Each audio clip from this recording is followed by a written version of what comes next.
Hola a todos y bienvenidos a Cybersecurity Class, al área de redes. El día de hoy vamos a ver el protocolo SMTP.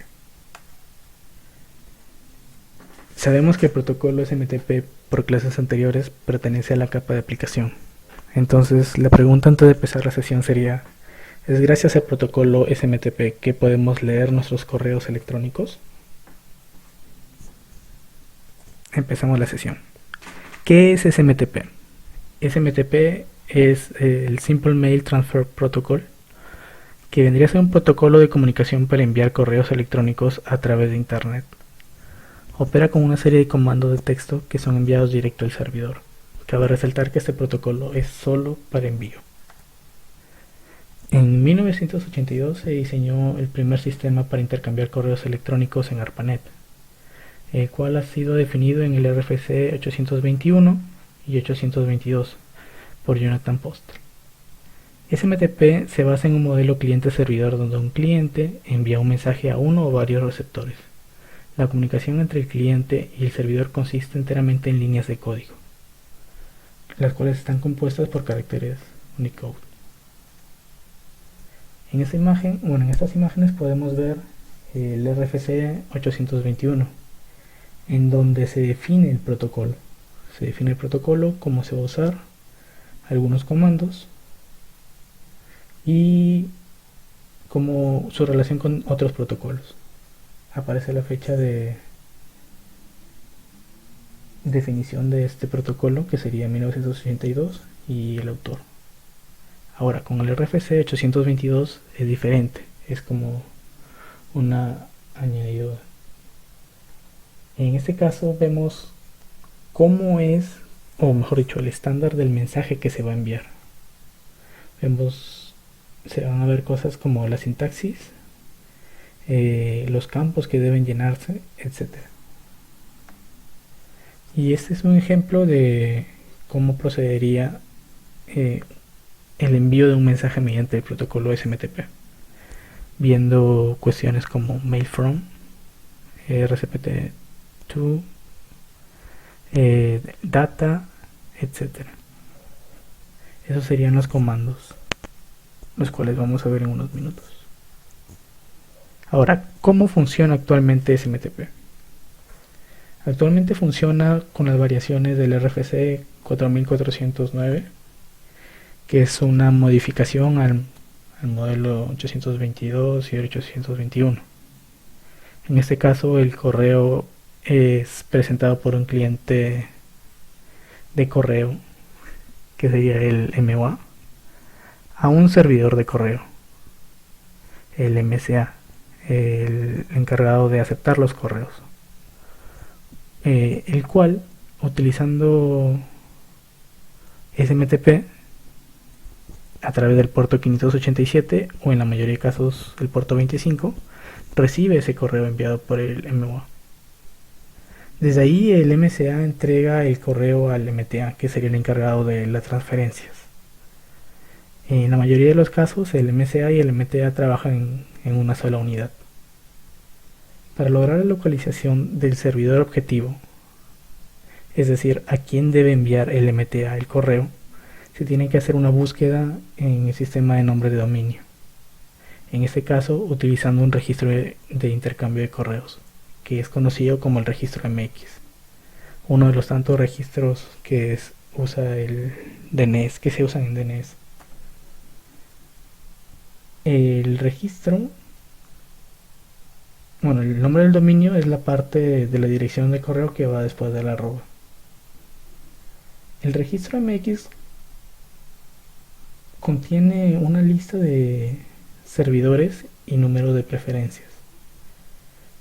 El número de preferencia más pequeño tiene la mayor prioridad y será el primero en ser probado. Si hay más de una sola entrada, si hay más de una sola entrada con el mismo número de preferencias, se van a tener que probar todos ellos antes de pasar a otra entrada con una menor prioridad. En este caso podemos utilizar el NSLookup y detallando que la búsqueda o el registro sería el mail exchange con el con la dirección que nosotros vamos a utilizar. Un poco para revisar qué correos o qué servidores estarían funcionando como receptores de los correos. Y vamos a tener más, en algunos casos, más de una respuesta, los cuales son los servidores a los cuales deberían llegar esos correos, y con un orden de prioridad. ¿Para qué sirven estos órdenes? Bueno, este orden de prioridad. En algunos casos, una técnica utilizada por los spammers es conectar o forzar una conexión a un servidor de menor prioridad. ¿Por qué? Porque es muy probable que en estos servidores los filtros anti-spam no estén desarrollados, ya que se daría prioridad a los primarios. Una vez que se escoge o se acepta a qué servidor va a llevar, el servidor MX, bueno, el encargado de la transferencia del correo, se lo envía a un agente de entrada del correo, de entrega de correo, que sería el MDA por sus siglas en inglés. El MDA es capaz de entregar mensajes y de guardarlos en un buzón. Todo esto utilizando el servidor el protocolo SMTP para expedirlos en una misma red o en local. Una vez entregado al servidor de correo local, dicho correo es almacenado para su recuperación. Ahí es cuando utilizamos diferentes protocolos, protocolos de acceso, en este caso el IMAP o el POP, los cuales vamos a ver en unos minutos. Estos serían los protocolos encargados de almacenar los correos recibidos y mostrárnoslos. El protocolo SMTP es encargado de enviar el correo. En este caso tenemos un diagrama que simplifica todo el proceso. El MSA y el MTA trabajarían en la mayoría de casos como una sola unidad y buscarían por los registros MX a qué servidor enviarlo. Y después de que se decida, el MDA, que sería el encargado de enviarlo, de repartirlo en sí, a las cuentas, a las computadoras o los servidores que tengan la obligación de almacenar esos correos. Como comenté antes, el protocolo de recepción no es el SMTP.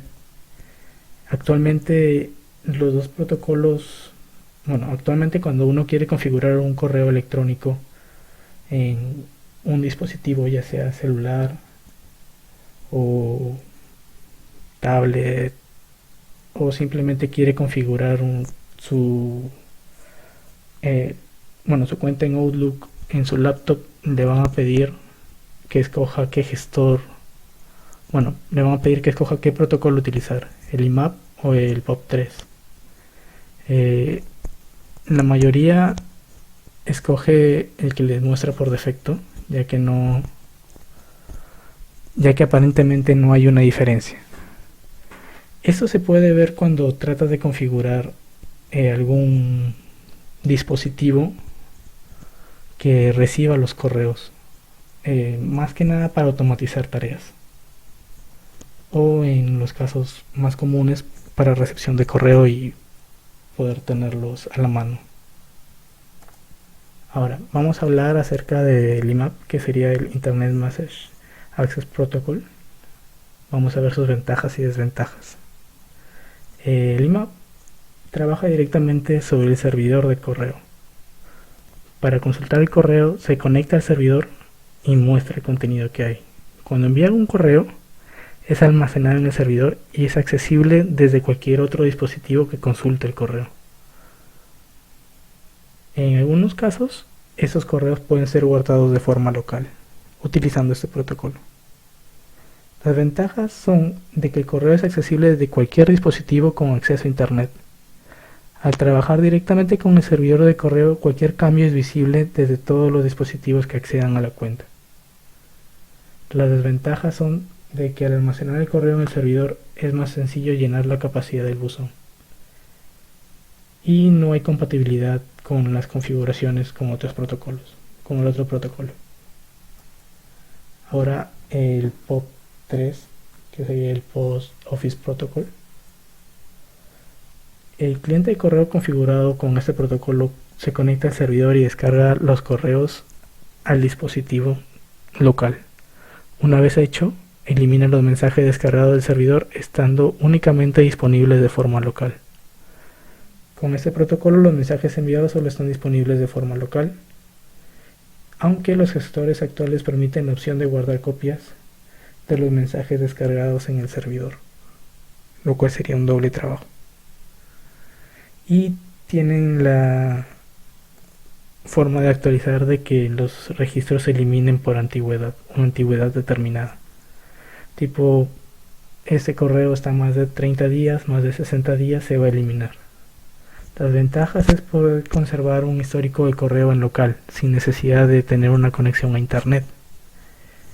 Y el espacio en el servidor de correo no se llena porque los correos se descargan a tu equipo y se borran del servidor. Las ventajas serían de que los correos enviados solo son accesibles de forma local y no se puede ver el correo desde diferentes dispositivos. Aparte de que al descargarse, el correo consume espacio en local.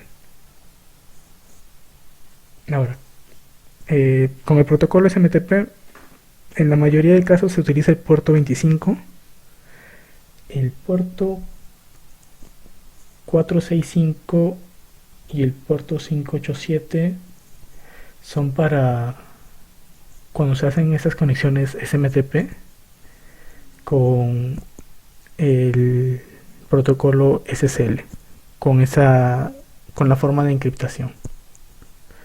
Bueno, uno tiene el SSL y el otro no. Y los comandos son los siguientes. Se utiliza el comando hello, que sería una forma de decir hello, solo que con una L, para poder identificarnos al servidor. Es decir, cuando realizamos la conexión, hacemos una especie de saludo, de tal manera de que estamos confirmando que estamos haciendo esta conexión. Utilizamos el comando mail from para poder poner inmediatamente el correo de la persona o el correo del que va a enviar el mensaje. Utilizamos rcpt to para definir al destinatario. Y en data podemos definir los campos de un correo normal, el subject, el mensaje, entre otros. Utilizamos get para salir o para cerrar esa conexión con el servidor SMTP. Y los protocolos de acuerdo a POP y a IMAP son los siguientes.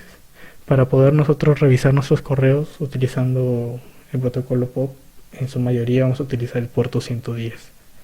Lo mismo con los siguientes protocolos y la manera de conexión. Y tenemos diferentes comandos que la mayoría los comparten POP e IMAP, ya que ambos realizan la misma función, que es conectarte, loguearte, poner tu usuario, poner tu contraseña y mostrarte los correos desde el buzón. Lo mismo que se hace cuando tú ingresas a tu gestor, supongamos Gmail o Outlook por internet.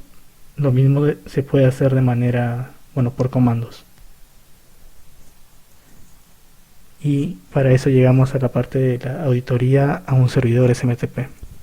Como se comenta, todo eso se puede hacer por comandos. Es decir, así se inició todo. Y después se trató de hacer la vida más fácil para los usuarios que no podían hacer de esa manera. Ahora, ¿cómo se hace una auditoría a un servidor SMTP? En este caso vamos a ver nociones muy básicas. Ya se irán viendo más adelante en siguientes videos cómo utilizar o cómo aprovechar las vulnerabilidades que hubiesen en un servidor SMTP. En este caso, nosotros, lo primero que tenemos que hacer es tener en cuenta que al utilizar el protocolo SMTP nos estamos conectando a un servidor.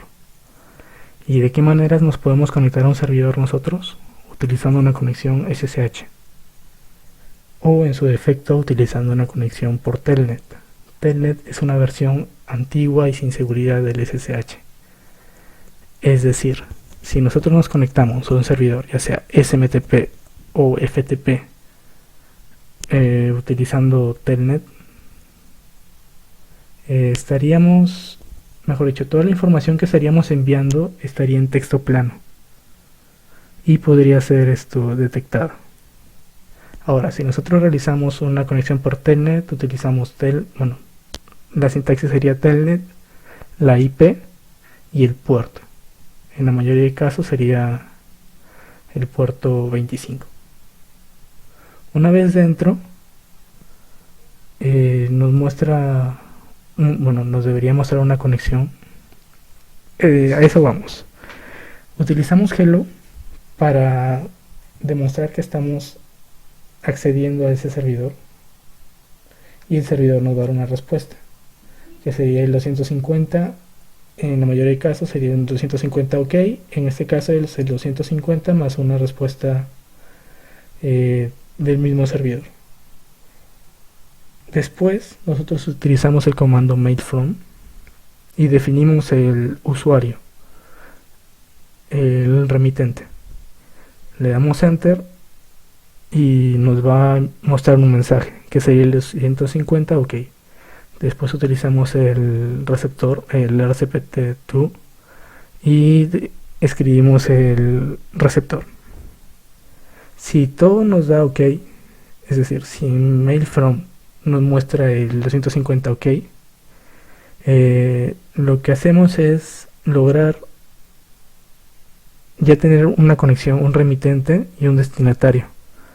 Lo que nos faltaría sería escribir el correo, el cuerpo del correo. Para eso utilizamos el comando data y nos dice de que el mensaje que nosotros queramos enviar, ya sea definimos el subject entre otros, cuando tengamos todo eso definido ponemos un punto, solo una línea de comandos con un punto. Al poner enter ya hemos terminado de definir la data. Le damos enter y nos va a enviar un mensaje similar, que es el 250 OK o algún otro mensaje preconfigurado. Entonces le damos, salimos, cerramos la conexión y lo que habremos logrado con eso es, entrando en el mismo servidor SMTP de la organización o de la empresa, enviar o usurpar una identidad dentro del mismo servidor. Es decir, sabiendo el usuario, sabiendo los usuarios, sabiendo los correos, podemos suplantar la identidad de un usuario para enviar un correo a otro sin que esa persona lo haya hecho. ¿Y cuál es el beneficio de esto? De que estás enviando el correo dentro del mismo servidor SMTP. Es decir, de que podría no considerarse como un correo spam, un correo no deseado, y simplemente tiene más confiabilidad que enviarlo utilizando otros servicios que simulan que también envían correos. En este caso, lo que se lograría es que el correo haya sido enviado por SMTP desde la misma organización, desde la misma empresa, sin dejar a duda de que el correo no ha sido enviado desde afuera. ¿Cómo funciona esto? Pues solamente, en algunos casos funcionaría utilizando correos de la misma empresa para que sea más eficiente. Ahora, utilizando Telnet, la IP y el puerto, dependiendo, los problemas serían los siguientes: de que al momento de conectarte y al momento de escribir los comandos te confundas o lo escribas muy lento. Una forma o una medida de seguridad es saber cuánto tiempo te estás demorando en escribir ese comando. Si te demoras mucho, la conexión debería cerrarse. Sería una forma de disminuir o de tapar esa vulnerabilidad. En el protocolo, si es que tú te equivocas también, en vez de hello escribes el hello con 2L, se va a detectar el error, no vas a tener oportunidad de borrarlo y te va a cerrar, bueno, te va a cancelar ese comando y hasta por cuestiones de tiempo te podría cerrar la conexión. Y también hay los problemas de autenticidad. Un servidor que no tenga esa autenticidad al poner tu correo, o de que no haya reconocido la IP de la cual te estás conectando, es un servidor que está seguro. En este caso se está bloqueando la dirección. Bueno, se está bloqueando el intento de envío de correo. Así es como debería funcionar un servidor SMTP sin esta vulnerabilidad. Y eso sería todo. Nos vemos en un siguiente video.